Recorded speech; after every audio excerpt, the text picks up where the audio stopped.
Hallo, willkommen auf meinem YouTube-Kanal rund um den neuen Ford Focus MK4 2019. Im heutigen Video geht es um den Pre-Collision Assistenten. Und wie ihr seht, heute ausnahmsweise mal aus meinem Garten, denn ich lasse jetzt Videos drehen. Somit habe ich mehr Zeit zum Kaffee trinken. Nein, Spaß beiseite. Ein Zuschauer hat gefragt, ob ich mit ihm zusammen ein Video drehen möchte, weil er seine Motorhaube lackieren lässt. Und es somit nichts ausmacht, ob da 1 oder 2 Kratzer mehr hinzukommen. Habe ich natürlich dankend angenommen. Vielen, vielen Dank dafür, Marc. Und unterstützt hat uns sein Kollege, der auch Videos und Fotos mit erstellt hat. Den Instagram-Account von dem Kollegen blende ich unten ein und verlinke ihn unten in der Videobeschreibung. Schaut dort doch auch mal rein. Ja, Pre-Collision Assistent, worum geht es da genau? Also dieser Pre-Collision Assistent ist dafür da, um Kollisionen, also Auffahrunfälle zu verhindern oder entsprechend zu minimieren.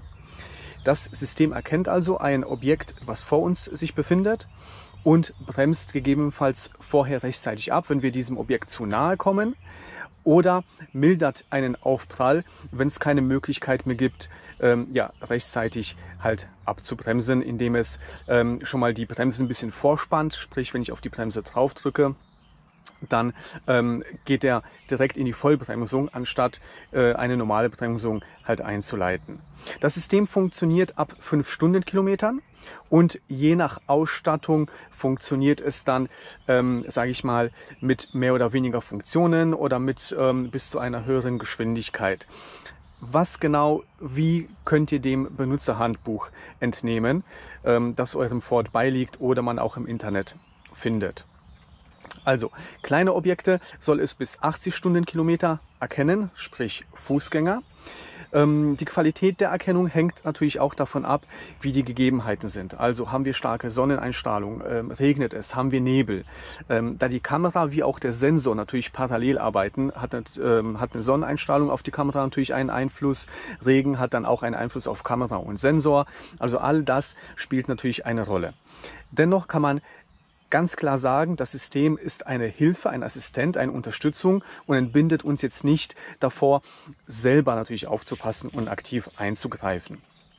Wir haben jetzt mal ein paar Tests gemacht. Die kurzen Videosequenzen blende ich euch gleich mal ein mit den ganzen Randparametern.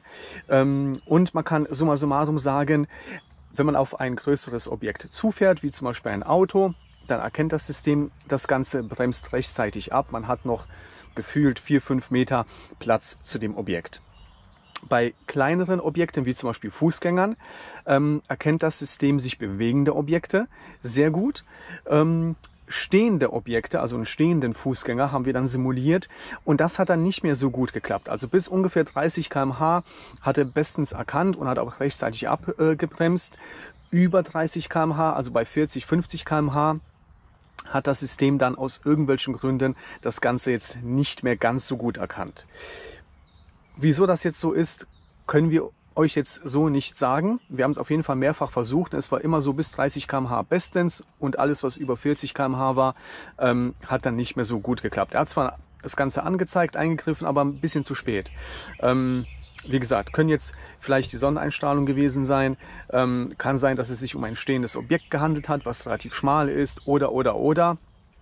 Nichtsdestotrotz will ich euch hier natürlich die Videos zeigen, die geklappt haben, aber natürlich auch die Videos, die nicht geklappt haben, mit den ganzen Randparametern, die halt dazugehören. Ich hoffe, ihr habt beim Zuschauen genauso viel Spaß, wie wir beim Dreh hatten. Wünsche euch schon mal vorab einen schönen Tag. Über ein kostenloses Abo würde ich mich auch wie immer sehr, sehr freuen. Und ja, bis zum nächsten Mal. Ciao!